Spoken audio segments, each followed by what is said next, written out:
Right. Hey, everyone. Good morning. It is Lee Hoy, and I hope that you guys are all doing very well today. It has been a warmer few days out here in West Texas. Hey, guys, if somebody would hop down there in the chat, let me know if everything is looking good. I'd sure appreciate it.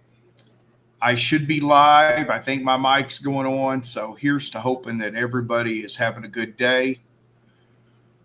I am looking forward to getting to share with you some of, hey, David, the White Mountains. Yes, sir, man. How are you doing? I tell you what, I bet it's cooler there than here today. We've had a couple of really warm days recently. So I'm kind of like already ready for fall. I love summer out here. I was supposed to have air conditioning put in this past year at my house, and I didn't. And I don't really need it, but for like maybe a month.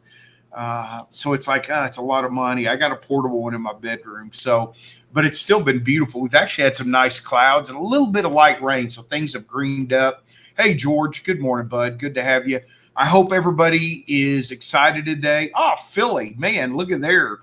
How's it going? Kevin, the owner of Wildside, lives in Yardley. So hopefully he's not, he's on the north side out there. Really nice neighborhood where he's at. I'm looking forward to the topics I'm going to share with you today. I've been kind of thinking about a few things that I really want to share with you. Hey, good morning, Roger. Guys, it's so good to have you back. I've really been looking forward to this. My house, this looks normal on this side. On that side, everything is crazy because I decided to start painting the interior of my house, remodel it. I'm one of these. I was working like crazy on the post-processing mentorship program, and I was just tired of sitting in the chair. I've sat in this chair more in the past month than I have in the past 5 years. And I was like, I need something physical. And so I started redoing that, pulling doors off. So life looks normal this direction. That direction, it's completely haywire. So I hope that you guys have come with some questions. And again, I shared some topics I'm going to be sharing with you today. So let me just jump right on into a couple of things I wanted to talk about today. One of them I really want to share with you is helping you guys understand the importance of mastering your system. You guys know my catchphrase is master your system, master your photography. That's the theme I came up with back when I was thinking about the mentorship program. Because the number one thing I see out in the field is people struggle with their camera gear. So they're missing shots because of the menu, the buttons, the dials, the controls, not knowing where something is. Some setting gets accidentally changed. And I see the frustration. And I get frustrated when other people are missing shots because they don't know their gear. That is hard for me to watch. Hey, I've been there too. Don't think I didn't have a time in my life where I was there. So what I want to do is give you guys a couple of tips on this in terms of mastering your system. And I think, and I talked a little bit about this last time, but I kind of want to expand on a little bit. Whether you're shooting with an OM3, okay, or an OM1-2 or an OM1 or an OM5, even the cool EM1 Mark 10, right? The EM10 Mark 4. No matter which camera you're using, doesn't matter whether it's advanced, beginner, forget all that. Mastering the menu is one of the most important things that a photographer can do. And what I find is what can be so challenging. Let's break down the menu in a couple of categories. The one and dones, these are the kind of settings that normally you do once and you never touch it again. The problem is, there might be a rare occasion where you do need to deal with it, but you have no idea where to find it. Okay, that's what I call the one and dones. You almost never touch it again. And then there are those items that you regularly access in the menu that you need to know where they're at. And there's a couple of ways OM System gave us to keep track. We have the color coding on the menus. We have the main menu tab names. But then we also have the My Menu, where you can add menu items to that. And when you add items to a My Menu page, I would recommend categorizing pages in terms of like items. So, for example, things I might access frequently, card formatting, changing the date and time if you travel quite a bit. Okay. There are certain uh, uh, menu items that you may need to access regularly. Well, those should probably be on like My Menu 1, 2, but say something that you're only going to access occasionally. For example, maybe it's the brightness for your monitor, the LCD screen, and your viewfinder. Well, if you don't remember that that's in the custom menu, I believe page 4 or 5, maybe. If you don't remember where that's at, that might be something you want to dim on occasion or brighten, depending on the scenario. So if you don't put it in the My Menu, unless you really spend a lot of time in the camera, you're not going to remember where that is. So what would be good exercise for you is to literally go through the entire menu of your camera and go through every page. So main menu tabs and then pages within that main menu tab, and write down the items that you regularly need, that you occasionally need. And do you remember where they're at? Like computational features, I don't put that in My Menu because A, it's too readily accessible all in one menu group. Okay, camera 2. Or on the OM3, you've got this dial. Oh my gosh, I had a comment. I'm behind on responding to YouTube comments, so I apologize, guys. I will get caught up. Someone commented they used the OM3 for 3 weeks on one trip, got frustrated and traded it in. God bless you. Like, who only tries something for 3 weeks? Can you imagine like getting rid of camera gear after 3 weeks? I mean, I'm going to pick on somebody. That's really stupid. Holy crap. When I shifted from Canon to OM system as a professional, for 2 weeks, I was very frustrated. No crap, you're frustrated for 3 weeks. This isn't freaking McDonald's, guys. You're trying to learn photography gear. That blows my mind. So if that was one of you, get over yourself. You're not that good. You're not mastering something in 3 weeks, for the love of God. What the hell is wrong with Americans? Where is this mindset that instantly you should be able to do it all? I don't know. If that's your mindset, your photography is never going to get better. Can Americans not suffer through this of math? Like, believe that just because years, like you just want to be like, what's the information to fly a certain plane or something? This isn't that. Okay. So back to the OM3, you now have the dial for adjusting art filter, and then you've got the button for computational features. I mean, the guy got rid of a camera that has features even more organized than the OM1 Mark II. Holy crap, drive me nuts. So, by the way, my Brazilian girlfriend is watching this. She doesn't speak English, but she says she can tell what I'm saying and doing just by my gestures and my facial expressions. So that should tell you. I can't hide how I'm feeling on my face, so I might as well say it, right? So when you're going through your menu items, make a list of here's something that I access regularly.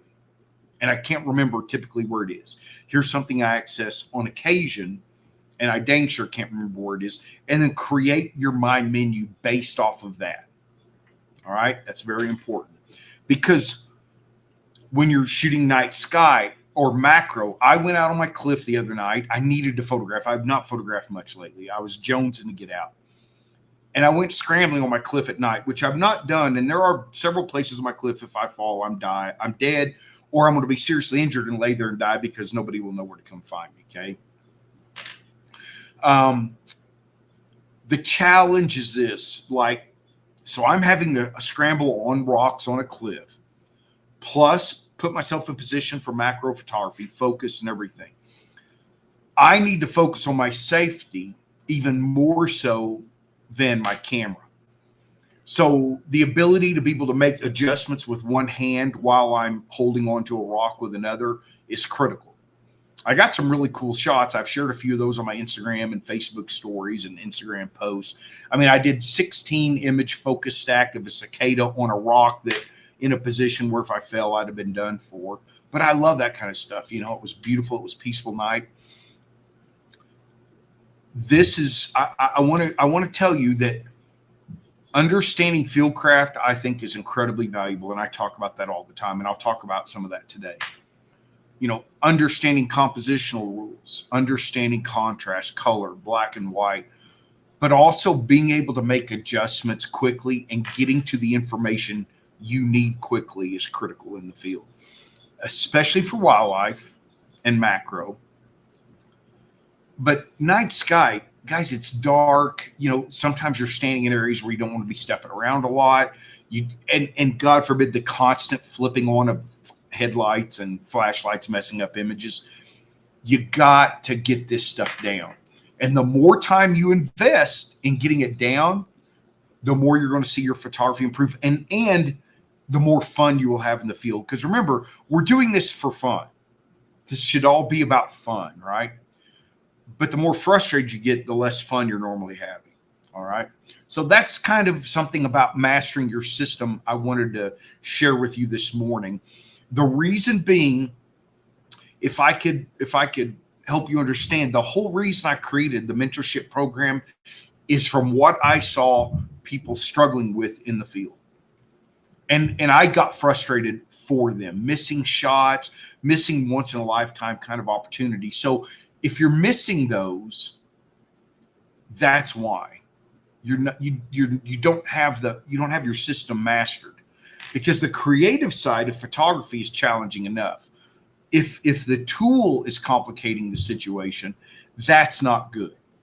So the whole reason people are going through the mentorship program is being challenged by that. Now, let me talk a little bit about some post-processing tips. I had a gentleman sign up for a private class with me, and I realized right off the bat, I've heard this phrase a lot, and it finally came to me. He said, he was asking me about the post-processing mentorship, and he said what a lot of people say when it comes to post-processing. I just don't want to spend a lot of time behind the computer. He works in the technology field, so he's behind his computer a lot during the work week. And believe me, I get it. I don't want to spend a lot of time at a computer unnecessarily either.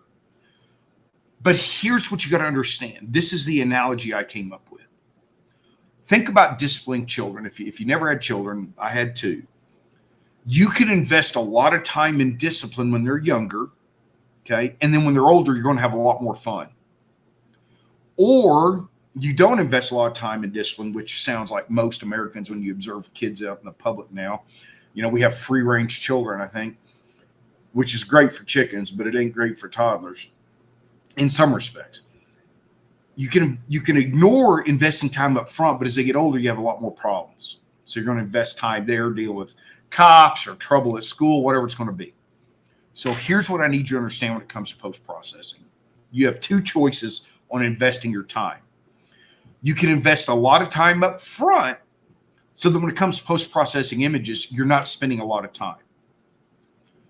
I rarely spend more than 3 minutes on an image. Now, if I gave that same image maybe to one of y'all or another beginner, they might spend 30 minutes on it, okay, to get the same result. Why am I spending 3 and they're spending 30? Because I put the time in up front mastering post-processing. Let's say I've got 5,000 images for the day. I'm going to post-process less than 1%, the best of the best, okay? So the import process and the culling in photo mechanic, 5,000 images I can get through in probably 10 minutes. Boom, boom, boom. I'm very fast. I stay focused. I don't fiddle fart around with 3 other things going on, despite my ADHD and my OCD and all that. I am locked in doing it. I'm culling. Bam, bam, bam, bam, bam. Then I'm going to pick as I go through. And if you want to know, I pick an image that jumps out at me right away. There's no real system for which image I'm going to edit. I know what makes a visually compelling image, but let's say I had 20 visually compelling images. Which one am I going to do? Whichever one I feel like it. I wish I had a smarter, more intellectual, more organized approach. I do not. Okay, I do not. So when it comes to post-processing, the whole reason I'm investing so much time developing this post-processing mentorship program is you can choose to put in 6 to 9 months mastering post-processing, and then every time you get to the computer, you're only going to spend a short amount of time on each image. Or you can sit and fiddle fart around with every image and spend a whole lot more time at the computer. That's the challenge when it comes to post-processing. So you can invest the time up front, or you can invest the time on the back end. The first one results in much better images. The second one generally does not.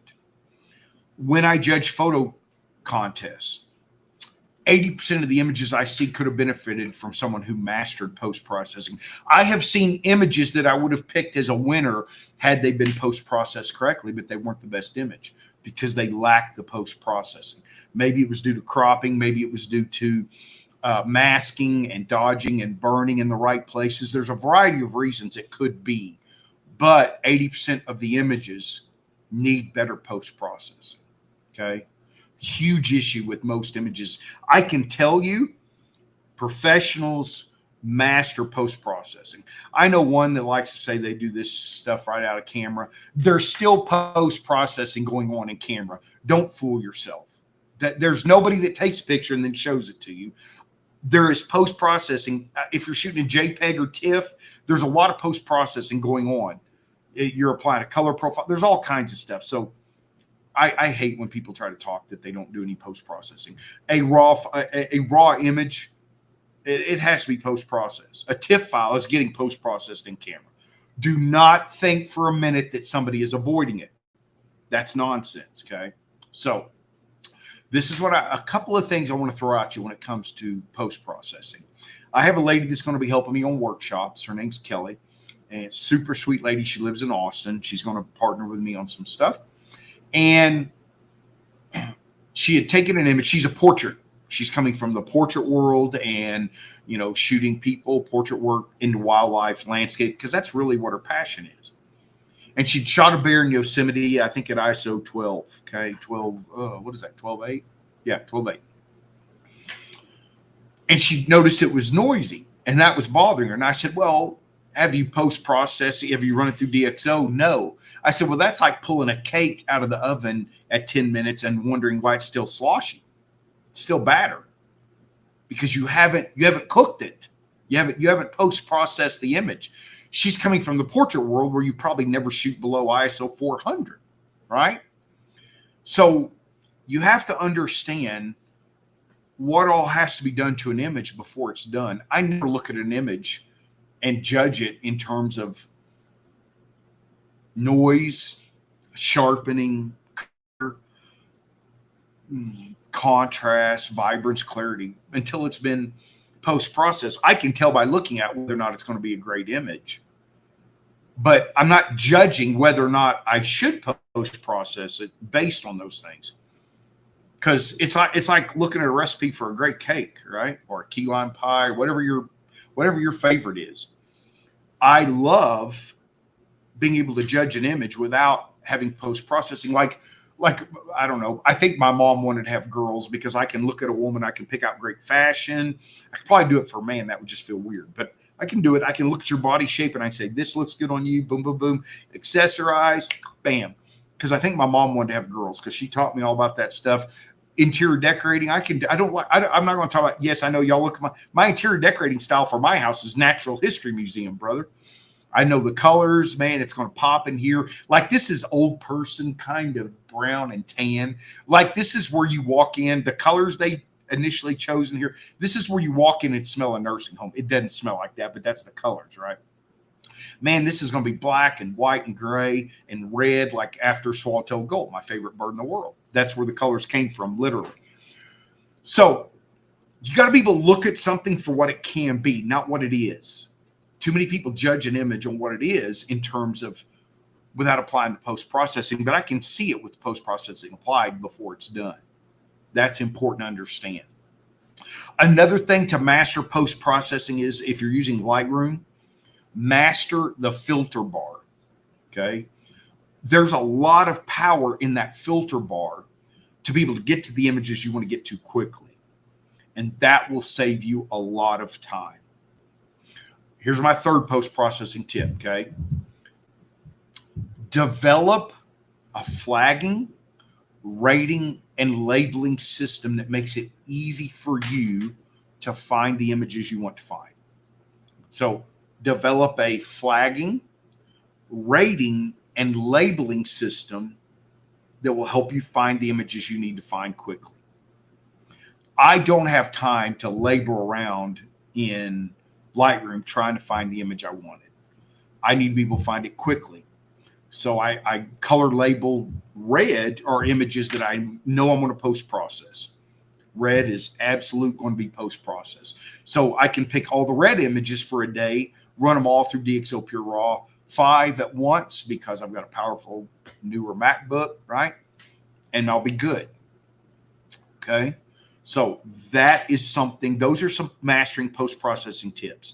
The reason I've come up with this mentorship program, the Master Your System, Mastering Fieldcraft, and Mastering Post-Processing is that all 3 of those, and you can do those in any order. Don't think, I mean, obviously Mastering Your System before Fieldcraft is probably a good idea, but the reality is you need all 3 of those elements to take your photography further and further down the road. Okay, that's critical. Post-processing isn't and should not be an afterthought. It should not be something you avoid. If you are apprehensive about your post-processing, it's because you haven't mastered it. I'll be honest, I'm apprehensive about Photoshop. I hate everything Photoshop chooses to be. I don't like the layout. I don't like the functionality. I don't like the layering system. I don't know. I know some photographers are awesome at it and they love it and they use it, but I don't care about composites. Blending's a pain in the butt. It's just not my thing. Like if I'm not having fun doing this, why am I doing it, right? So that's why I'm a DxO Pure Raw guy. That's why I'm not a Topaz Photo AI guy. I'm going to teach both in the mastering post-processing. I like things that make things fun for me. Lightroom's kind of pushing me on some of my organizational stuff to not have as much fun. But I love the masking, and I'm still experimenting with DxO Photo Lab 8. So stay tuned on that. But the mastering post-processing will be Lightroom, DxO Pure Raw, Topaz Photo AI, Helicon Focus for focus stacking, Nik Silver Effects for black and white, and Nik HDR Effects for HDR. Those are all softwares that I've mastered in order to be able to make my images pop. Okay. So are you frustrated with post-processing? I know a lot of people are because they haven't mastered it. So yes, then you're spending a lot more time. Okay. So those are mastering your system, master post-processing. Those are elements I want to see you guys taking some steps on to get there. Okay.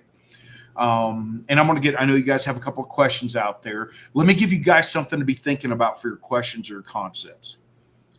I'd love for you guys to throw out some locations for OM system specific, skill specific workshops. So I came up with an advanced mastering birds in flight class for the Faroe Islands. I'm going to do that workshop with Elise Bender. Give me specific locations and skills that go along with them.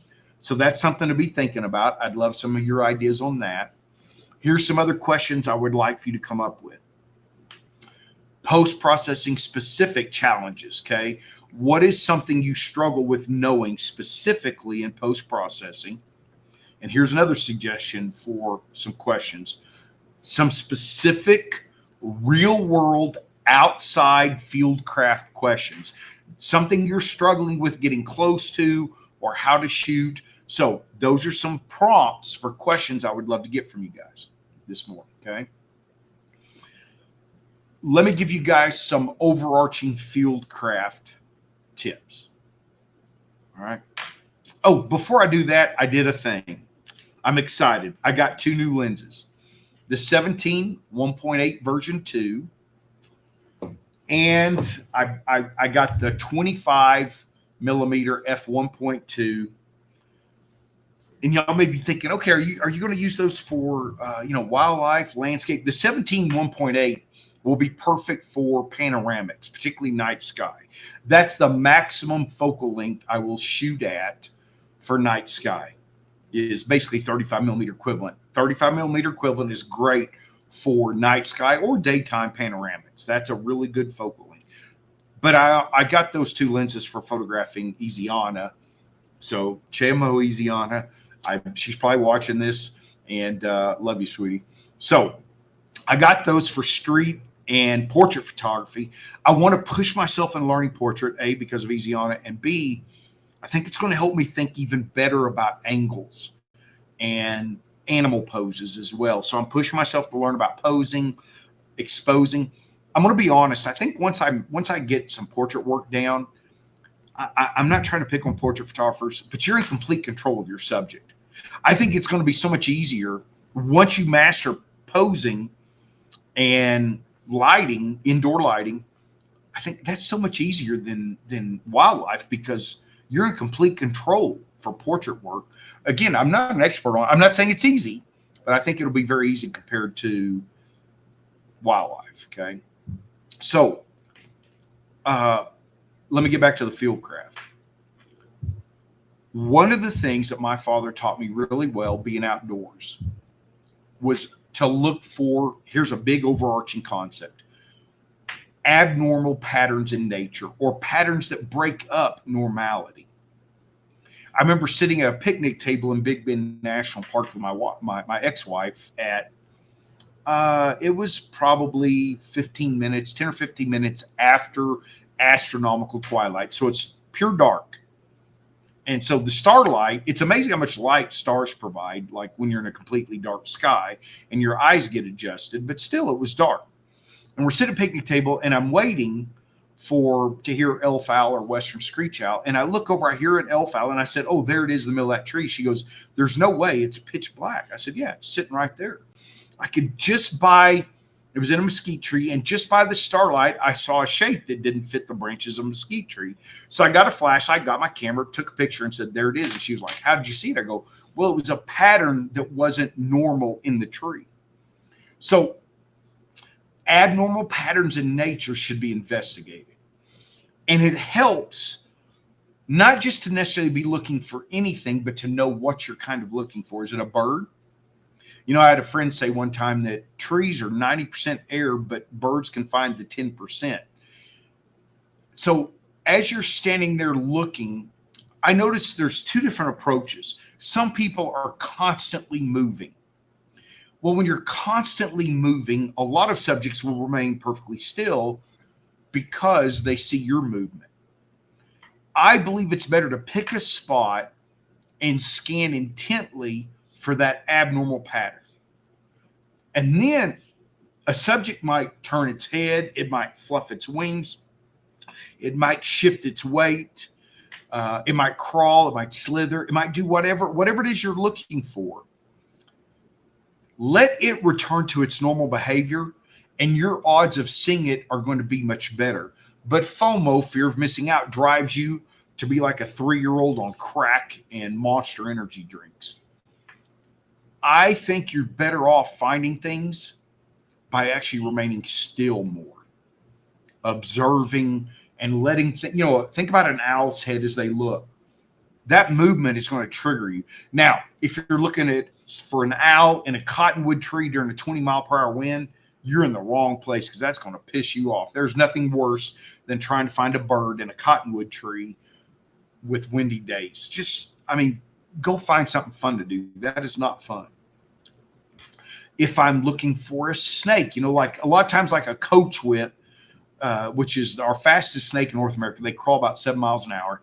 They're out in the heat of the day. They're lizard hunters, rodent hunters, snake hunters. And man, they have big eyes and small heads. I'll never forget, I was in a tight canyon in Big Bend, and out of the corner of my eye, I just see some movement. And as I took a step, I just froze and I looked. And if I'd have started moving around a lot, I probably would have spooked the snake and off it went. But I just kept looking for a break in pattern. And obviously, and then they stick their head up quite a bit off the ground, submarine, because they're diurnal hunters. So they hunt by eyesight. They're not like a sit and wait rattlesnake. and I see this big eye on this. Finally see this pattern that breaks the stone, and there it is. Boom. But had I moved, it probably would have gone on. So by staying still and looking for that break in pattern, I was able to get a great looking out here. They can be this beautiful red or pinkish color. Oh, such a cool snake. So looking big picture fieldcraft, look for abnormal patterns in nature. You know, where you scan in a grassy field, look for like a cornfield or wheat field or, you know, native grasses.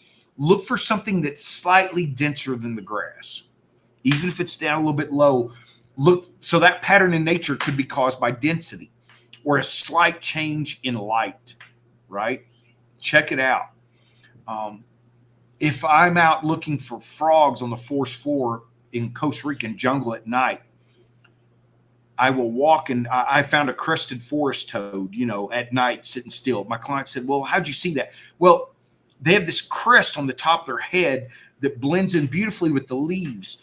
But if you get at a certain, so if all the leaves tend to be at a certain elevation on the forest floor, if you get in an angle where you can see something that's just slightly above that and you can scan, you'll notice, oh, that breaks the pattern. And that's how you want to go about looking for something. If you are walking through a jungle at night and you hear a jump in the leaf, like you hear that subtle, you know, a movement of leaves, then stop, be still, and then look, like watch for subtle shifts of shadows, right? The sun doesn't move that quick. So if you see a slight adjustment in shadows, now if it's a windy day and there's a lot of branches, that can be more challenging. But what I want to look for, if you're using, even whether it's a flashlight at night, the sun, the moon, whatever it is, subtle changes of shadows. Hone in on where that occurred in that area and watch and see if the subject will move again. Too many people give up too quick. Okay. And then if you find it, then you want your movements to be subtle, not rapid. Okay. So those are a couple of overarching fieldcraft tips. Density or changes in light, subtle movements of shadows that aren't normal, patterns of nature that don't fit, you know, those are all some things that I would recommend in terms of overarching fieldcraft. Fieldcraft is a lifetime of development because different species, even within a genus, are going to have different reactions to your presence. And yeah, I'll be honest, a lot of people worry about talking. That is so overrated. Here's why. Particularly if you're a birder. Oh my God, I've seen birders ruin everybody's experience. Shh. You know, the introvert that doesn't like being around people, but they go with the group because they're not very good birders and they need someone to show them the bird. Sorry, stepping on some toes probably. Shh, shh, constant shushers. Can y'all tell me what predators make noise? What predators talk? They don't. I want you to think about a lot of predators. Let's talk about avian, mammal, reptile predators. Guess what a lot of them have in common? Many of them have white bellies. A lot of hawks, a lot of raptors, a lot of cats, big cats, a lot of dogs, wild dogs, right? A lot of snakes have white bellies. So when a snake strikes, when a hawk or an owl comes in, when a big cat jumps, there is a sudden flash of white. Those animals are not talking as they walk through the jungle. They're not talking. Now, occasionally there are subjects that get flushed from talking. Those are often things that are easily spooked regardless. I've shot in blinds talking with friends loudly. When I'm with this certain friends, we talk loud, we laugh, and we get great shots. It's often beginners and intermediates who think absolute quiet. Now, yes, if I had a lynx or a bobcat coming into a blind, I'm going to get quiet just because I want to focus, right? And I can talk and focus. That probably is no surprise to y'all. Plenty. the impact of talking is way overrated. The impact of swinging a camera lens quickly or moving your arm or your head quickly, that is underrated. Learning to control. Now, if you got a bird in flight taking off and you're trying to get on it quickly, you got to move quick, right? There are times where you just can't avoid whip. But if you're pulling up in a car on a hawk and it's being cooperative, you don't want to. You want to slowly slide that lens in place. Talking is way overrated on its negative impact. Quick movements of sudden flashes of bright is not talked about enough. So great fieldcraft is getting to the point of understanding what really impacts your outdoor experience. Okay? So let me take a look. You guys have asked a couple of things here. Glenn was talking about prior to making his first. Oh, here, let me show it on the screen. He said, prior to making my first and thus far only major investment in camera gear, I worked at a local camera shop who represented the major brands. I rented some full frame, and then against their recommendation, I ultimately went with the On-1 Mark II plus 3 lenses. After 1 year, I purchased the 150-400, never looked back. Camera store, listen, I'm going to pick on young men for a minute, okay? A lot of camera store salesmen are young men and young women. This applies to them too. And all they know about is full frame. And all they can talk about are megapixels and sometimes autofocus. They don't know crap about special features, hardly, okay? You're not, oh man, I want to piss some people off here because camera stores. You're not generally going to get a fair and equitable recommendation from one camera store salesperson. There are some, Robert Backman at Precision, he knows all the gears really well. But again, sometimes there are promotions that marketers give, and that might push them to recommend a certain something. You are way better off going in a camera store, having a pretty good idea by talking to people that aren't camera store salesmen first. Yes, I represent some brands, but I'm brutally honest, man. I will tell you, like, no, I don't recommend this. Yes, I recommend that. I don't represent a brand until I have a really good feeling for it. So here's a couple of things to think about. If you can afford to rent gear or at least put it in your hands, I highly recommend that. Glenn did that. And obviously renting gear before you buy it, yep, that's an extra expensive money.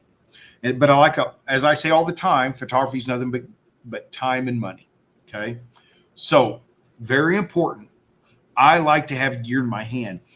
I'm not going to lie, man. The physical dynamics of the Mark III versus the Mark II, you can't find two cameras more different. I guess I can cover up my face. It's not like it's that important to see it. You can't find ergonomically two different bodies. Okay. Now, if I'm shooting handheld for wildlife, macro, some landscape, yeah, the Mark II's coming out. If I'm on a tripod, then it doesn't matter. If I'm doing portrait work, then I'm not as concerned about it. Street photography, this is going to be nice to be smaller and stick in my pocket. I will still probably buy me a little grip that goes on right here, just so I can do one-handed stuff if I need to, right? Sometimes for street photography, I hold something up or I'm in a weird angle or whatever. But ergonomically, they're radically different. Hold them, man. You need to hold your gear. Tripods, buying a tripod while standing at a camera store, you're not testing that thing in the real world. I can make an official announcement. I am now officially a Photo Pro ambassador. They are sending me the new E7 camo to review. I cannot wait to get that and share that with you guys. So I lost that brand new E6 out in the field. I had bought it. I mean, you talk about taking $100 bills and just throwing them out the window. I don't know what happened to that tripod, but somebody got a free $500 tripod. So let me go to David's question about post-processing.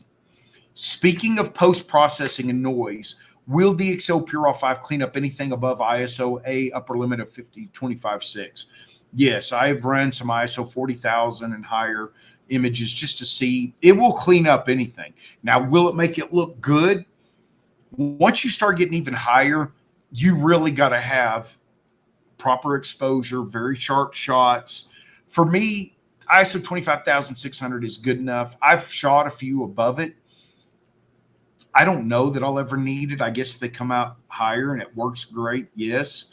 But usually when it's that dark, there's not that much action you're trying to photograph. So, again, the times I've tested it was hippos coming out of the water well past sunset. That's when I went even higher just to see. So I really haven't found a need to go above that. But so that's kind of where I'm at on ISO 25,600. Up to ISO, I don't think about it at all. I'll go that high, no problem, David, no problem. Okay. So here we go. Let me go to TC's question. Is it possible to set up and use trap focusing on the OM system OM1 Mark II? Trap? Are you talking about using the OM1 Mark II in a camera trap system? If so, you don't want to use autofocus. In my camera trap system, I lock in focus exactly where I want to for the laser. So wherever the laser is where I set my focus in that area, so that when the animal walks through and trips it, sets off the flashes, or during the daytime, no flashes, right? But I'm going to need clarification on that question. Okay. So let me know if you mean camera trap. You don't want autofocus on camera trapping. Okay, here's from the fieldcraft device is exactly what I'm here for. I can see immediately where I'm going wrong. Are you one of those that's constantly on the move? I cannot tell you how often beginner and intermediate photographers ruin shots by constantly being on the move to find something. Let's say you're in a group of 8 people and 3 people can see the subject and everybody else says they can't.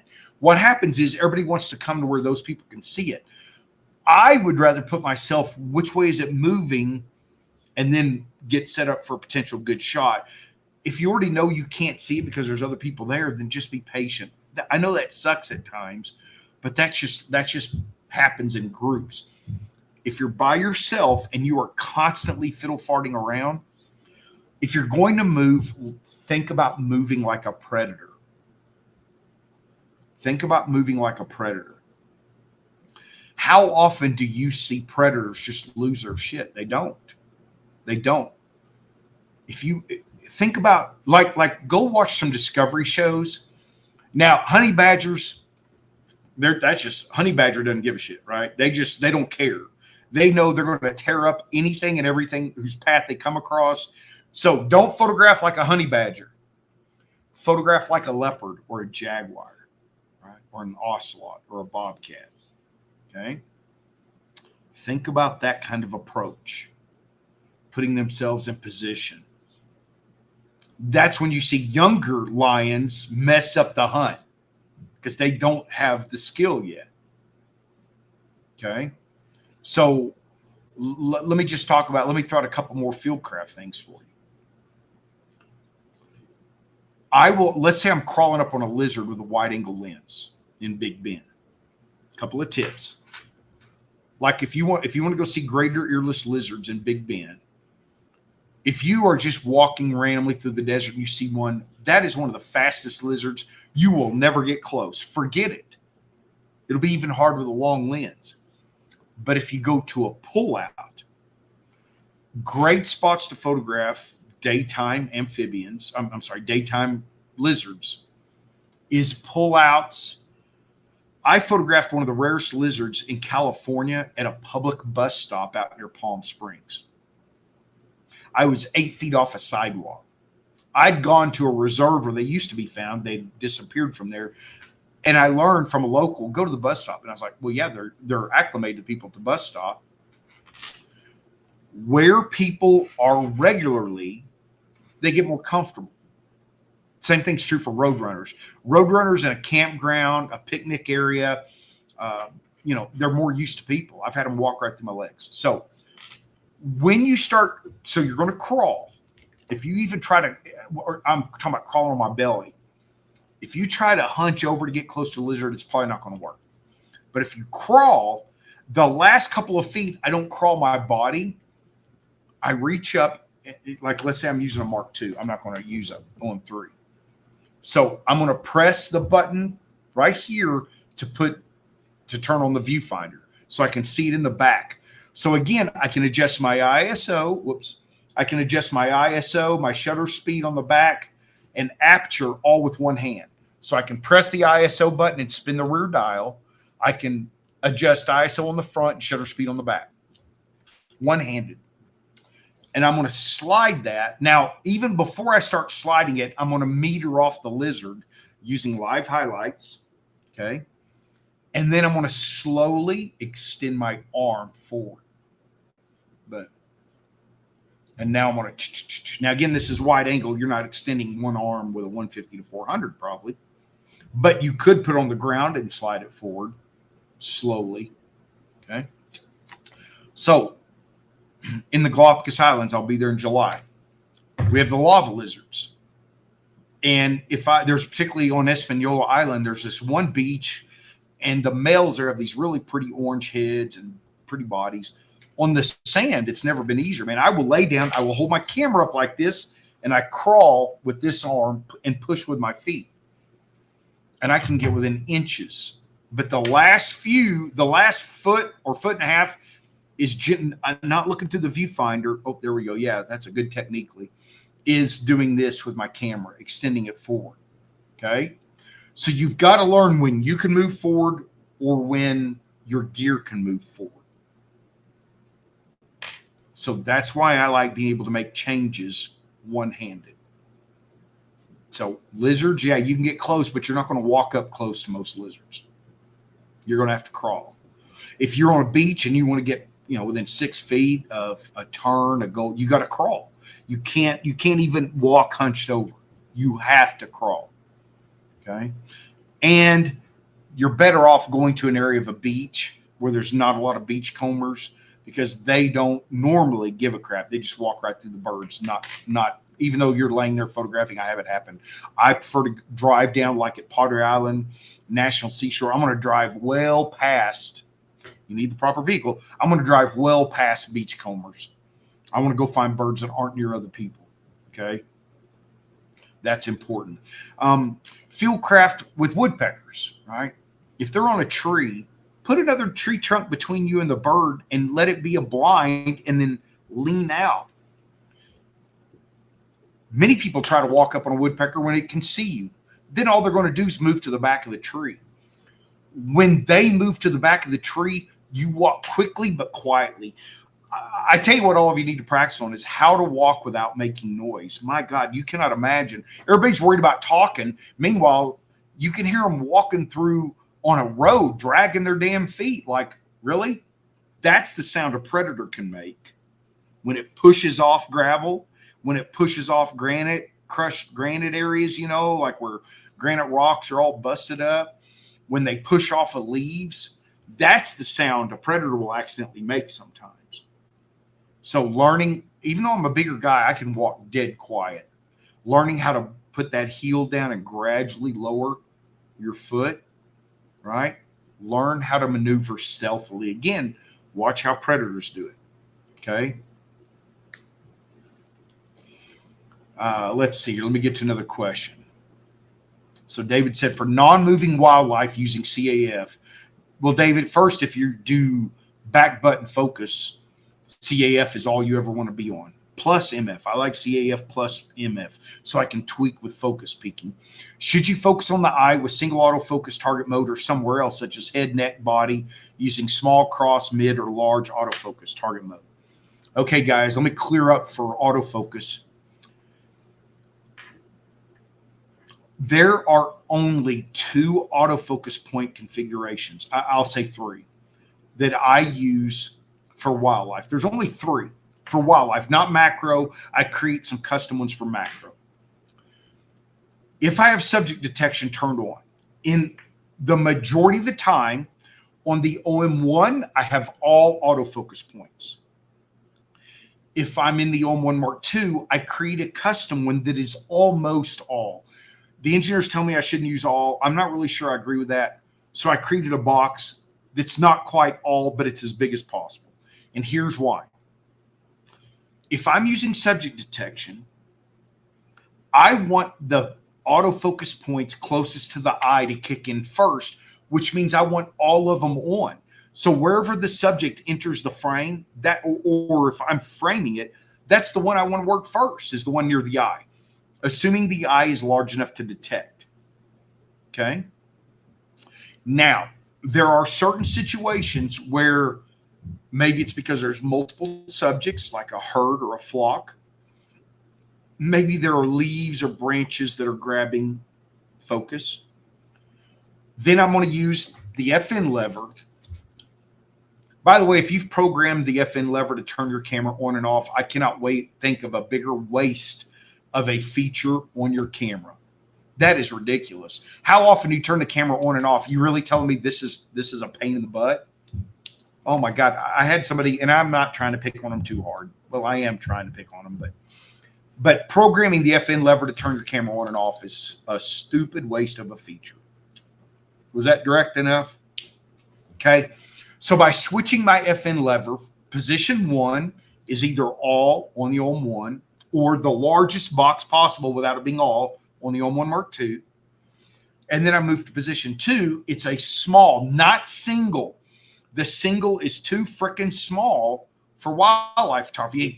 There's not enough contrast in a tiny little box. That's where I'm going to move the box to the subject I want. I don't like the cross. I don't like mid. And I don't, large is not quite big enough for my personal preference. Okay. Now let's say the eye is not detectable. I want to focus on the head if possible, because your focal plane is a flat line and everything in front and back begins to degrade. Generally, the depth of field is about 1/3 of the way in front of your focal plane and 2/3 behind it. Okay. That's generally a rough, accurate statement.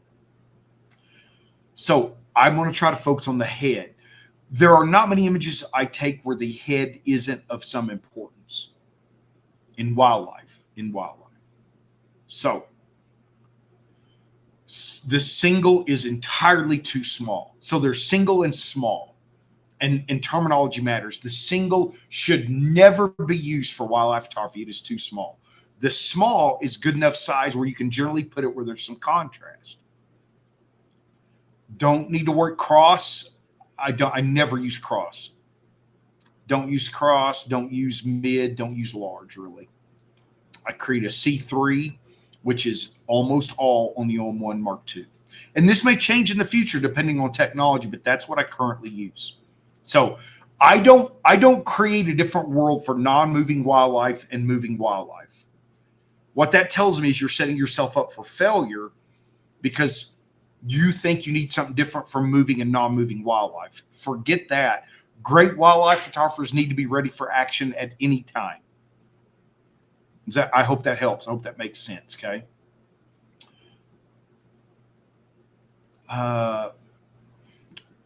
Roger asked, does anyone know how to find on the new OM website where you can buy physical copies of the camera manuals? You know what? I'll be honest. I don't know. I haven't looked. I'm not in love with the new website. I'm going to be honest. I'm not in love with it.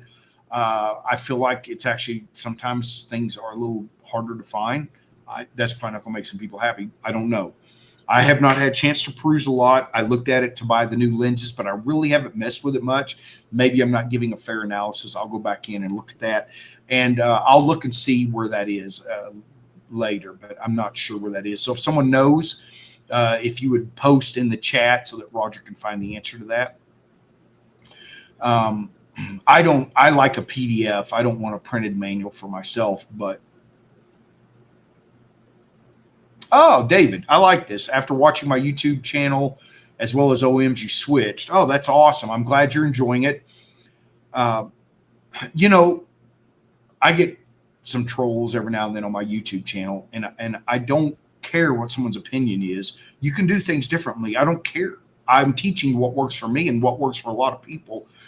So when people give me good feedback on that, I always appreciate it. It's a lot of work. Doing this is a lot of work, recording videos, editing editing captions is an absolute nightmare. That's the most time. So if you use the captions, I want you to know that takes more time than when I actually do the video. I don't know if Roger asked this. I don't know if the I don't know if the OM5 manual was updated to the OM1 style. I don't actually own an OM5, and I haven't looked at the manual.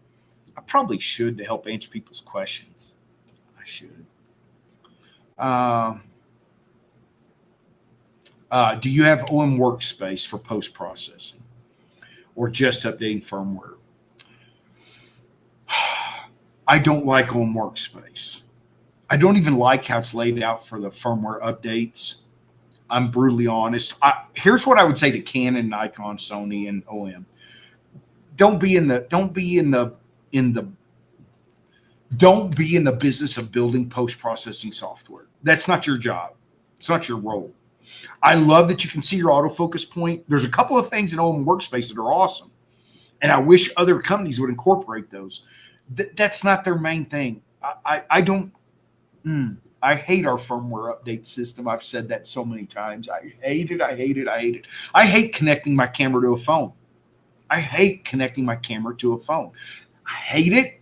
I hate it. I hate it. I hate everything connecting a phone to a camera chooses to be. I know some of y'all love it. Awesome. Rock on. I'm not. I have to fiddle fart around with technology enough as it is. So, God, did I? I hate connecting a phone to a camera. So, yes, I use it for updating the firmware. However, I have a Mac, and the engineers in Japan must love PCs. Oh my God! Don't get me. I'm on my soapbox. Hold on. I can hear Easy on. She always says this in Portuguese. Calma, William. By the way, none of y'all can call me William. She can. Do not call me William. I promise you. I will not even respond. Easiana calls me William. That's different, but you may not. Okay. Oh,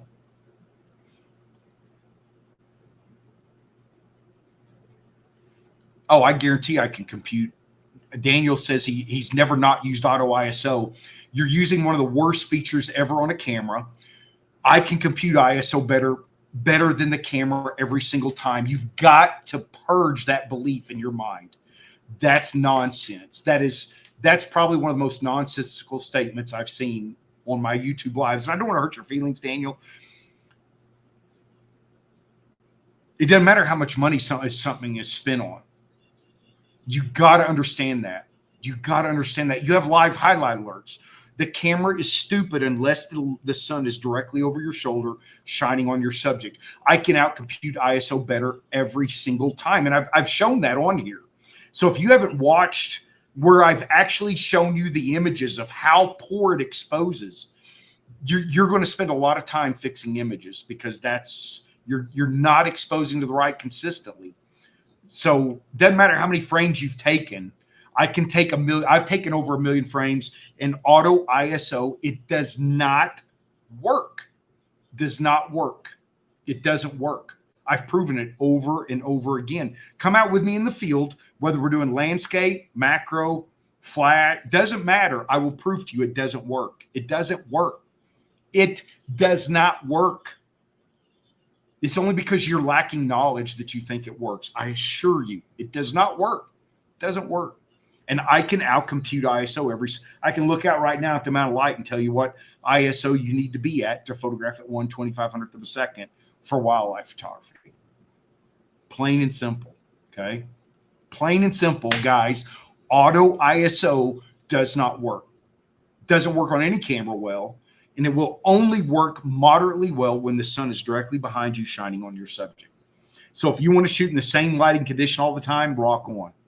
And a lot of beginners shoot with the sun directly behind them, low and low. Actually, most beginners shoot when the sun is high up in the sky and the lighting sucks. That's when most beginners shoot. And they set themselves up for failure. So, Daniel, you're just setting yourself up for failure, man. I promise you, I can show you in the field every single time how it doesn't work. It's easy to prove that it doesn't work too. So Roger said, Lee, which company Arca plate is on the OM1 I just showed? Are you talking the orange one? That is, Oh crap! I just had the brand name in my mind. Emily Taupin is one of their ambassadors. Oh my God, what company is that? They have all the orange crap. Emily Taupin is, guys. So somebody hop over to Emily's thing and look. Oh, IEYE. Oh my God. I can't believe I can't think of it. It'll come to me and I'll randomly shout it out in a minute, Roger. Okay, guys. Hey, let me talk about this for a minute. Why do I have an Arca Swiss plate on my wildlife body? I have an Arca Swiss compatible plate. This is the quick release Arca Swiss from PhotoPro on my OM3. Every body that goes in the field always has an Arca Swiss plate on it. If it's a landscape body, it's going to have an L bracket. Okay. Why do I put this on a wildlife body? Because because I only use Black Rapid straps. I contacted them to try to become an ambassador, and they said no. I was like, but that's okay. Let me grab. I'm wearing shorts. I've got my nice shirt on top. Hold on. I'm going to hide from the camera. Woo-hoo, here we go. Here we go. Don't comment on my shorts. God almighty. Okay. So you'll notice on the end of all of my Black Rapid straps, I have an Arca Swiss 1-inch clamp. This is the Kirk Enterprises. I love the size. Yes, it's like $50. It's well built. Never had one break. So I often recommend, there's some Chinese knockoffs, but they're usually a little bigger, a little cheaper. But hey, pro America too. So this is so let's say though I take off a lens that has a lens foot with an Arca Swiss built in, like most OM system lenses. When you have a big lens, oh my God, I see so many people in the field connect their strap to their camera body with a big lens. That puts too much strain right here. You should not hang shit from your neck. Your neck is not designed for carrying that weight long term. Put it on your shoulders. So if I have two camera bodies, I have multiple Black Rapid straps. So this is the slim double breathe. And I usually have affiliate links for these. So if you're going to buy one, I'd sure appreciate it. And to all of you that use my affiliate links, hey, you know what? I greatly appreciate you. That helps. So here's the double breathe strap. So let's say I take my big lens off and I put a wide angle lens. Well, I need to be able to connect my camera. So the nice thing is by using this small Arca Swiss, I'm not adding that much weight. Okay. On bodies where I don't have a grip, that one has a grip. I want to make sure it's small, so I'm not covering the battery compartment. See that? So this allows me to switch quickly from camera strap connected to shooting free. I don't normally like to shoot connected to a camera strap. I watch so many people fiddle fart around with camera straps. Now I do have one camera strap that's not Black Rapid, and it's on my street body because it's not quite as important.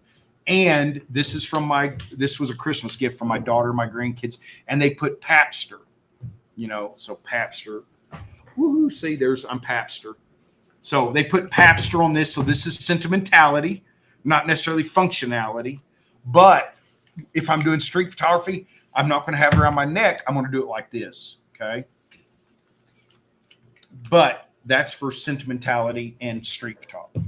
For wildlife, or landscape, if I've got, say I got a macro in my long lens, I'm going to have the dual slim. I like the slim. It's lighter. I have both the slim and the regular, but I like the slim just because it's just one more thing to add heat, and I'm hot natured anyways. Right.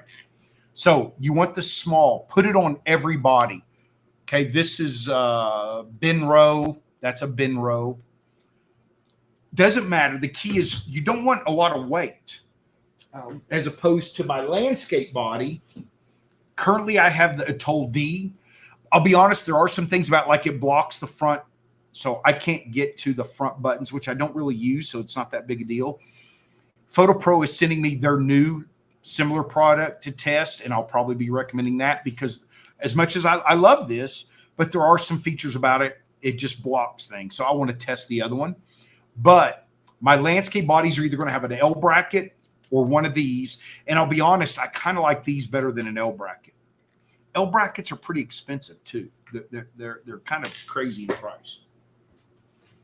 So that's why I have on all of my, even my wildlife body, because sometimes I do put lenses on, like say the 12 to 100. I'm on safari and I want to use that for environmental wildlife shots. I can attach that to my strap. Okay.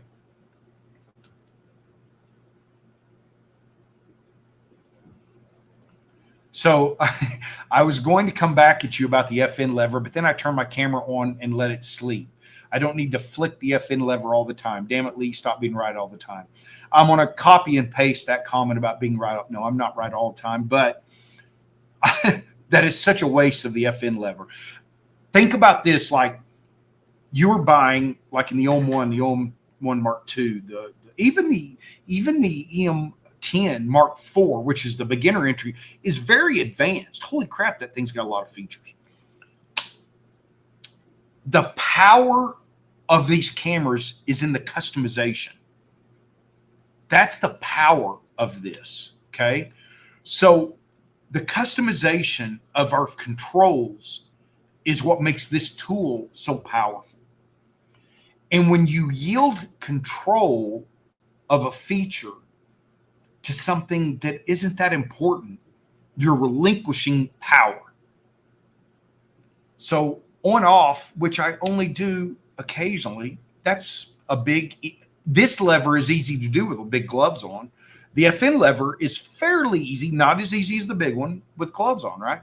So using the FN lever to switch between autofocus points quickly, no matter how fast you are, going to the OK button and then pressing the directional pad for your autofocus points.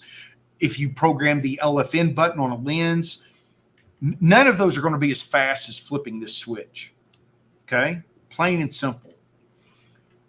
Don't yield control to features that can help you in the field to things that aren't necessarily helping you in the field. That's important. Like as soon as they gave us the opportunity to reprogram the delete button to the menu, I immediately changed that. I tell you all the time, don't delete images in camera. That's how you create problems. So again, the power of our features is in the customization.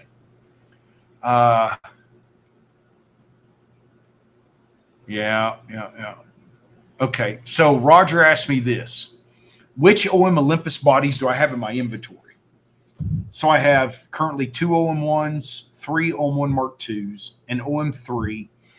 I have an EM1 Mark III, which I'm probably going to sell. I was using it for camera trapping, but now I can use an OM1 probably. And I have an OM1 Mark II that I use for underwater. So I don't know if you guys can see. I have a giant pile of crap. Yeah. I say crap. See that down there at the bottom? That is excess gear. So before long, I'm going to do a YouTube live garage sale. My home is smaller. My storage shed is full. And I have a lot of gear that I don't use that much. So if you guys don't subscribe to my channel, you should, because you'll get notifications. And probably either here in July or August, I will have a YouTube live garage sale. And I'll be selling some stuff cheap. So, oh, thanks, Deb. So Deb said that this right here, this is from Three-Legged Thingy. Three-Legged. Yep. Good job, Deb. Thank you so much. Okay, Three-Legged. So let me hide that. Yeah, look at that. Well, you guys got all over that, didn't you? Three-Legged. YouTube censored the shorts. Hi from some. Oh, Maine. Got Calvin from Maine. Welcome, guys. So when you guys, I want you to think of this too. Over time, I have changed what I program my controls to as some of my passions or interests change. I won't lie. I also occasionally reprogram cameras between trips. Yes, I keep track of it. I know my cameras incredibly well. Let me give you guys, this does not mean you need to program your cameras exactly the way I do for the controls. Okay. So YouTube oh, I got it now. Daniel said YouTube censored the shorts. They show us a blurry area. That's awesome, dude. I was thinking of my shorts out there. I'm like, why would they censor my YouTube short videos? Thank God. That's hilarious. That was a good one, bud. Okay. The AEL button. That is always focus bracketing for me. That's what I program that to, focus bracketing. The plus minus button, because I shoot in manual and I hate everything exposure compensation chooses to be, I don't use the exposure compensation button. So I reprogram that for wildlife, macro, wildlife, environmental, to subject detection and street photography as well. Subject detection, AI subject detection goes here. Landscape and night sky, that is graduated neutral density filter. The red record button, which default is high res shot, on landscape, that becomes graduated neutral density filter. Okay. For the delete button, that is always that is always the menu. Never reprogram this button next to your viewfinder, because if you don't use auto switch to go back and forth, you will need that to be able to pull the live view to the LCD. Okay. I have found that for the front buttons, I can only program them to things that work when I'm pressing the button. If it's a feature that I just press and let go, I accidentally hit these too much. That is my own struggle, and that's the beauty of being able to customize your camera. Okay. I try to use every button to its most powerful feature for what I shoot. I don't know that I can recommend that y'all reprogram. I'm still laughing about Daniel's comments about my shorts. I don't know that I can recommend to everybody program your buttons differently from one genre to another. The more you master your system, the more powerful that can become. Okay. God, I can't believe I let y'all see those shorts. Those are my yoga shorts. It's a warmer morning, so I didn't want to wear my jeans this morning. That's great, Daniel. I love that. That's one of my funniest. Daniel, that is one of the funniest comments I've got on YouTube, period, dude. I love that one. I love that one. That one made me laugh. All right. So customization controls. So let me talk a little bit about OM system workshops, why I think they're important. And forget just even OM system only, but let's talk skill-specific workshops. Let's say on a typical trip, you come with me to the Galapagos. Normally, you're going to ask me questions to solve immediate problems, which is awesome. I love doing that because you're looking for an immediate solution to a situation. The challenge of your normal workshop, most people say, let's say there's 100, there's way more than 100, but let's say 100 different photographers are going to Costa Rica to the blinds and the high elevations. Well, which photographer are you going to choose? A lot of you look at price, but you don't compare apples to apples. Yeah, you might be saving $2,000, but you got 12 people instead of 4 or 5. So you're going to look at price, or maybe the personality of the photography leader or their reputation. That's what you're looking at. You may not look at the lodge. You may not look at the itinerary. You may not look at, is it a photography tour or just a general tour? There's a lot of other things that go into that. But does your photography actually progress from one workshop to the next? Maybe, maybe not.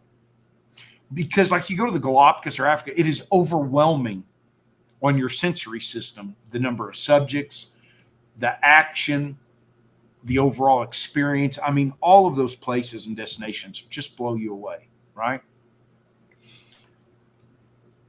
I am tired of seeing photographers spend a lot of money to go someplace, and when they come back, their photography hasn't improved. So what I want to be the photographer that when you guys come out with me, whether you do an online class, whether you do a mentorship program, whether you do a workshop, I want you to come out with me. And when you get home, you know your photography improved. But the only way I can make that happen, or the best way to make it happen, is the mentorship program. But if you're going to go out in the field with me on a workshop, it is to have a skill-specific workshop. So I've come up with like my basic mastering birds in flight on the Texas coast, flat beach, not many obstacles, right? And start mastering birds in flight.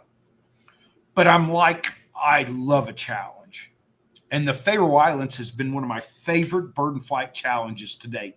Sometimes you got some steeper trails, you got uneven ground, you got cliff edges, winds, beautiful light, beautiful setting, beautiful birds. Oh my God, Arctic terns. Puffins. You got all these amazing birds, but you got challenging conditions. So there are differences in photographing birds in that versus photographing birds on the Texas coast. Okay. So those are very skill specific. I often say on a night sky workshop, yeah, we'll try to get to star trails, but most people don't, they don't have the patience sometimes. So I want to do a star trail specific right here around where I live, where all 3 nights we're just doing live composite for star trails, because you're not going to master that otherwise. If you try to squeeze in one star trail shot on a 4-day workshop, you're not mastering it. So I want to challenge you guys to not just go on generic trips all the time. Find ways to advance your photography and focus on specific skills. Mastering manual exposure for landscape photography out here in Big Bend is very different than just coming with me and say, let's go shoot landscapes. Because I know very specific skill sets that I'm going to teach you. I'm going to make you do some things is what I'm going to do. I get even meaner. I think I said that last time. I'm going to get even meaner. So I would love suggestions from y'all on skill specific and destination specific areas. So I've got a Monterey, California bird and flight that I'm going to do with Elise Bender in 2026. Okay. I truly want to go around to different places because every destination is going to have slightly different challenges. And the more you work on advancing and overcome those issues in a chronological or rational process, as opposed to just, oh, this place sounds cool, this place sounds cool, this place sounds cool, your photography will progress. You could go on 30 workshops and your photography never get better. A lot of photographers, I hear a lot of times, they don't teach at all. They're just taking you to a destination so you can photograph. Well, that's cool. That's fun. But what is it you're accomplishing? I'm not saying those aren't important. I love those too. I actually get bored a little bit when I'm on a workshop and nobody asks questions. That means I have more time for my own photography, but I get a little more bored. Okay? Because I want to see questions. That's how you learn. Those are things I think are important. So whether it's today in the chat, email, text, submission through my website, comment on a YouTube channel, give me your thoughts and ideas on destinations and skill-specific workshops, okay? So Roger had a clarification here. Lee, meant to say that is the menu system on the OM5 similar to the, I've never held an OM5. So you know what? Let me look. I'll look that up, Roger. I'll look that up. I think the OM5 menu is still like the EM1X, but I could be wrong. If anybody owns an OM5, let us know. I'm guessing, Roger. I'm guessing. I'm sorry. I know as an ambassador, I should know that. I've never held one. It's kind of an intermediate camera. And when it comes to spending my money, I'll be honest, this is going to sound funny. I'd probably prefer the EM10 Mark IV over an OM5 because the menu is so, like, that graphical user interface on the 10 is awesome. I know that sounds kind of weird coming from me, probably. I could be wrong, but that's how I feel at the moment. Okay.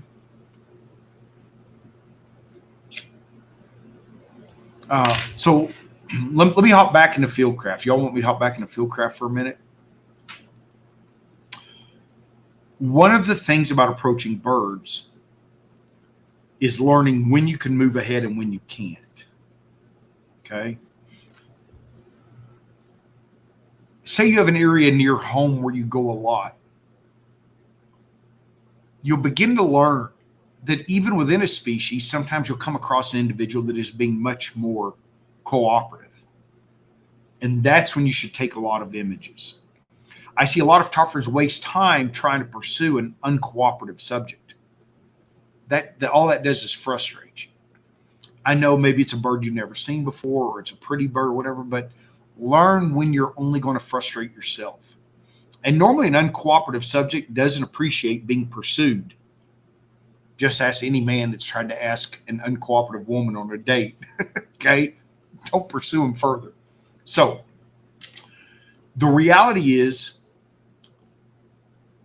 you have got to learn to sense when the moment is right to move ahead. I have a thing in the field. I use this phrase all the time: get greedy. Okay. So for a lot of photographers, particularly if I have a group, let's say we see a warbler in a bush and we're 20 feet away and it's being cooperative. Maybe it's preening and it's just sitting on a limb instead of foraging, moving a lot. Take a few shots and then slowly take 3 steps forward. Boom, boom, boom, boom. Take a few shots. Now, if the bird is preening and all of a sudden it stops and it looks at you, this is not the time to move. Be still.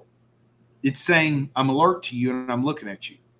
So you hold still, maybe taking pictures, but holding still. Then the bird goes back to preening. It's relaxed. Take a couple of steps forward.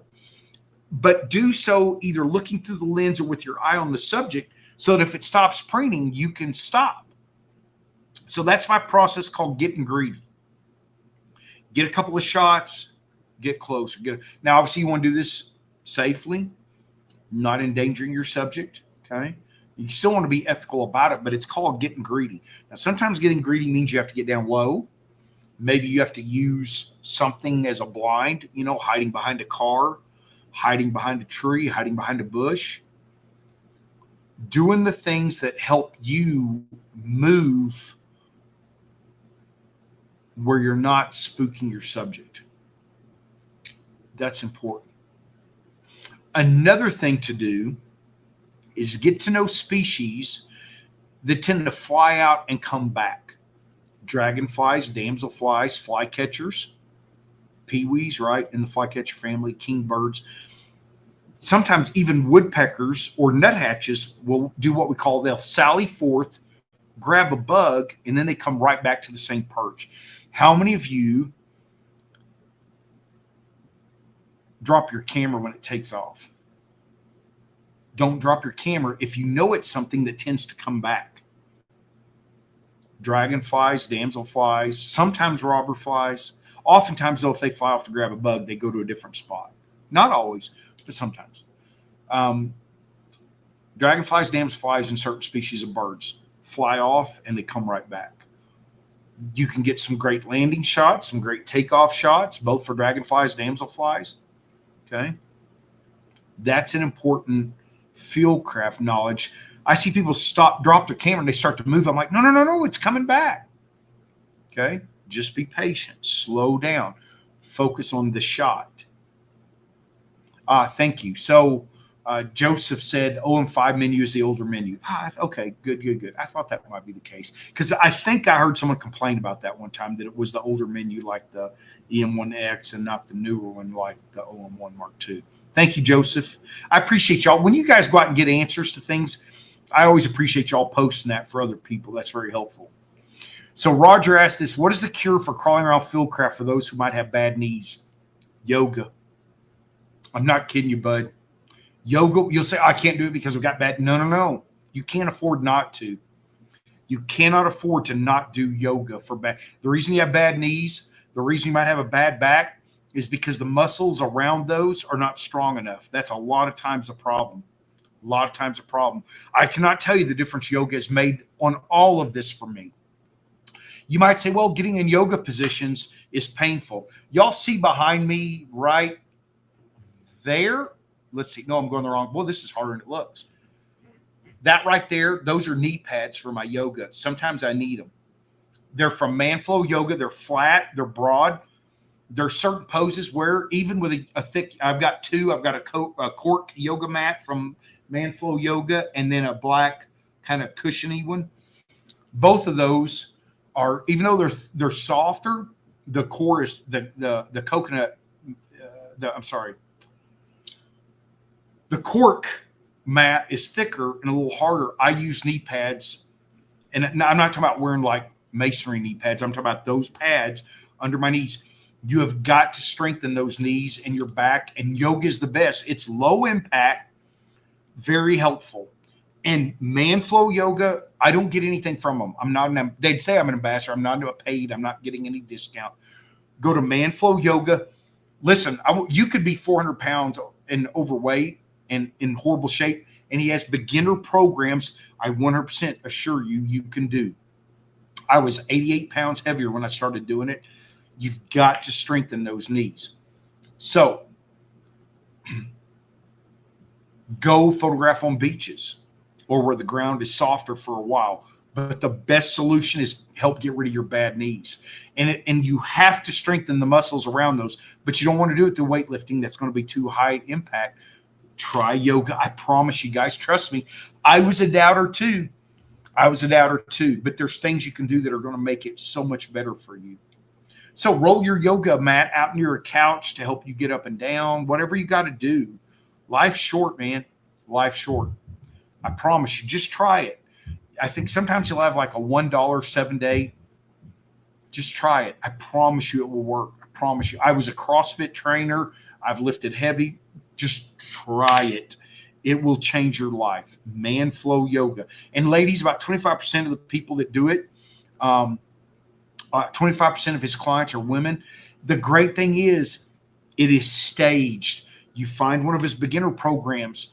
I still can't do some of the more advanced things, but the things I can do now that I couldn't do 6 months ago are mind-boggling to me. So don't go into the advanced stuff. The beginner stuff, it's going to make a difference. Don't give up. Don't give up. I promise you. For photographers, 80% of my clients need to be doing yoga. It would change their photography. Y'all may think it's not a commercial. I'm telling you, it will change your life. For those that have known me for a while, my life is radically different from doing yoga. Radically different. The things I can do I would not have gone scrambling around on that cliff. Well, I might have.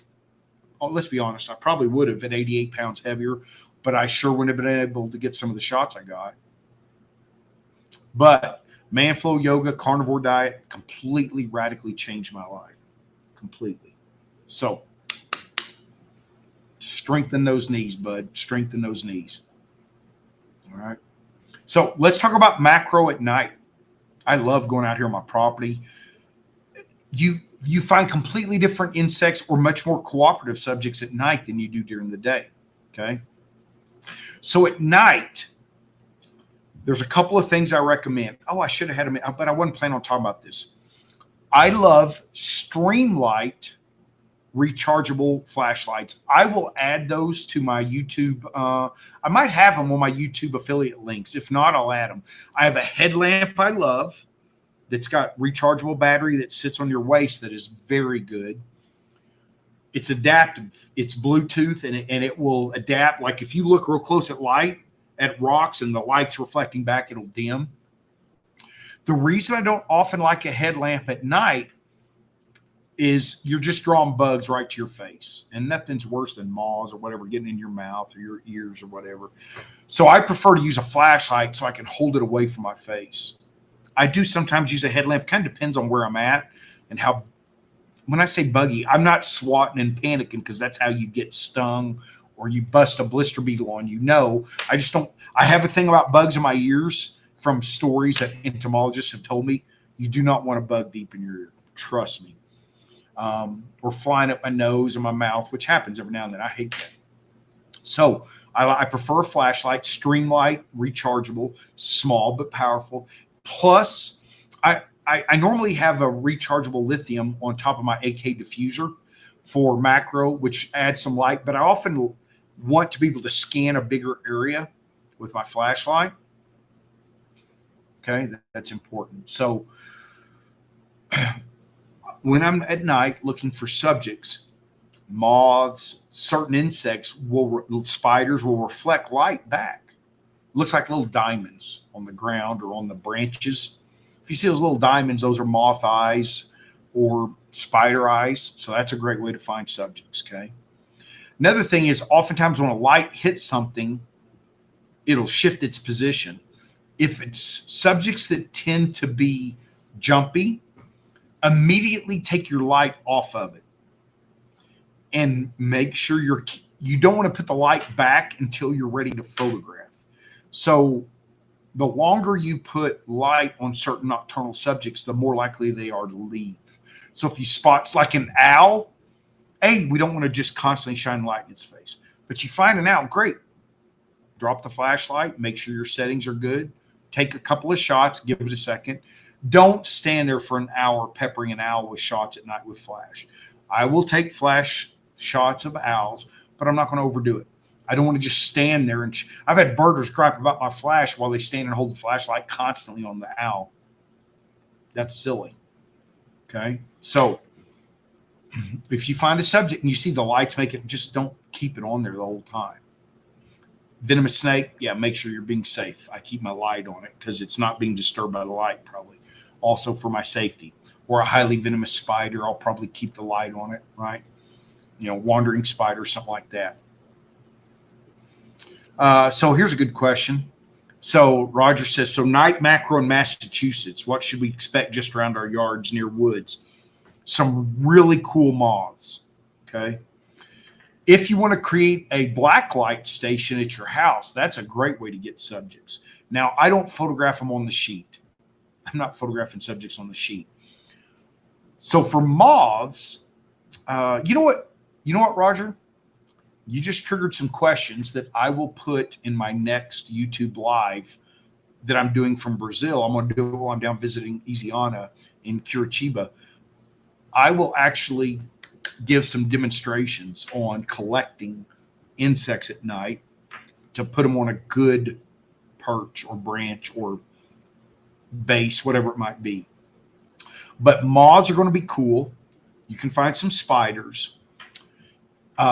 I love finding walking sticks at night. They're a little easier sometimes to spot at night, particularly in the tropics. But moths are going to be a big one at night. Beetles.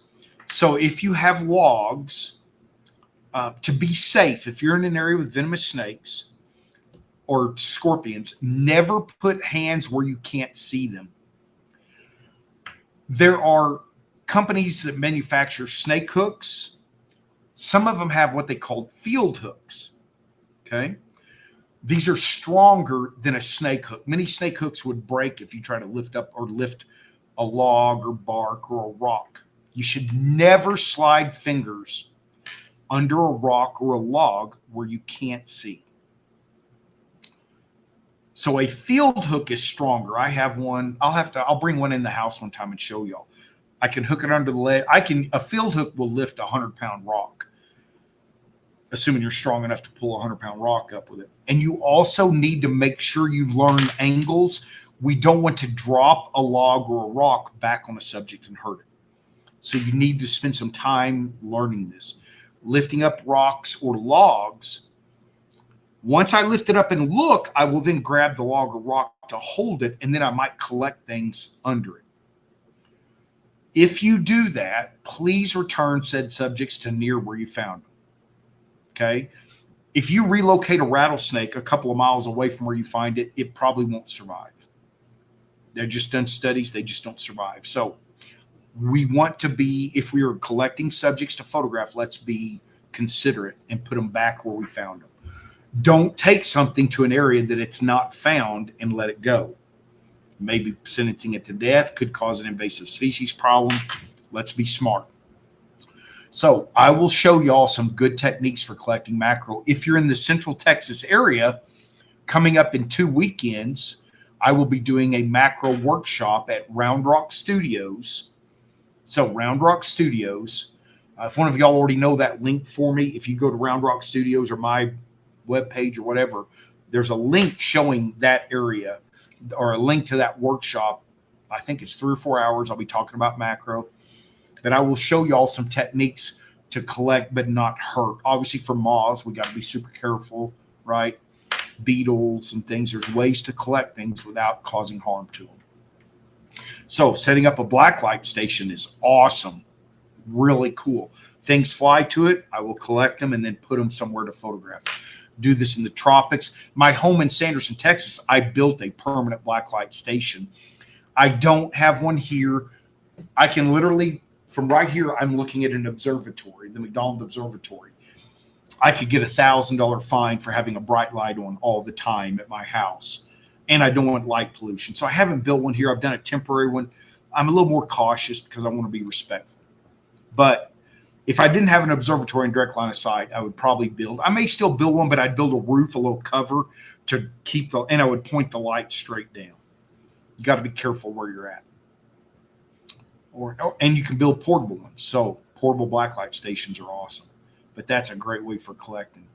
Well, guys, we've hit an hour and 35 minutes. And I try to keep it to that. So if you go to my website, I have my post-processing mentorship program ready for registration. It's open. I've got quite a few folks signed up. My part 1, mastering your OM system gear, that's open. I've got quite a few folks signed up for that. Those will start in September. Come join me on a workshop in the field. I want to let you know how much I appreciate your support joining me today. You know what? I'll be here. I'm going to try to do one a month, YouTube Live. So I'll be back in July coming from Brazil, and I'll be back here in August. One of those, probably the August one, I'll do my garage sale for a little bit of it. So thank you guys for joining me. I always enjoy it. You guys go have a great Sunday. I'm going to continue doing some work on the part 3 post-processing mentorship program. Y'all get out there, go capture some great visually compelling images. We'll see you guys next time. Bye-bye.